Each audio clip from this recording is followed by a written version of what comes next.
خۆشەویستی بەرەکەت دەخاتە ژیانەوە.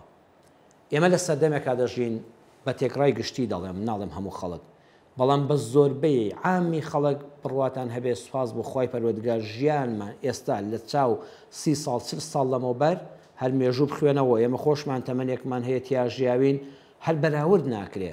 جاران خەڵکی خانوویەکی گڵی سادەی ئەو پەڕی دوو ژووری هەبوو، دوو ژوور ئەوەی دەوڵەمەند بووە بگەیشتا 3 ژووری 3 بە 4.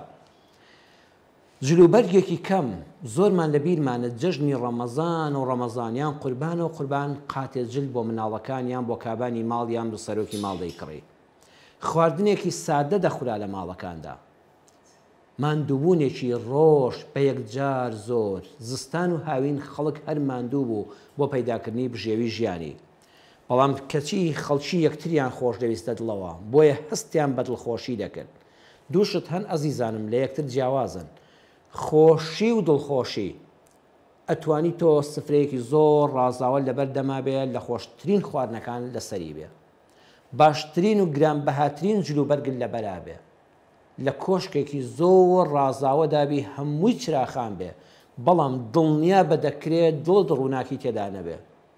کەسانێکی شەن لەسەر سفرەیەکی سادەی نانودۆیەکیان خواردووە، لە خانوویەکی گڵیندا ژیاون، جلوبەرگەکانیان پینەش کراون و بەدەستیش دووراونەوە، بەڵام سەیری کردووە زەردەخەنە لەسەر لێویان نەبراوە، چ دڵ و دەروونێکی خۆشیان هەبووە. تەنانەت هەستیان نەکردو ڕۆژە چونکە دڵ و دەرونیان زۆر باش بووە خەم و خەفەتدای نەڕزاندون دکتۆری پزیشکی جەستەییشیان نەبینیوە. خەڵکانێک ژیانێکی سادەیان هەبوو، بەڵام ئامادە نەبوون بەبێ یەکتر پاروێک نامخۆن.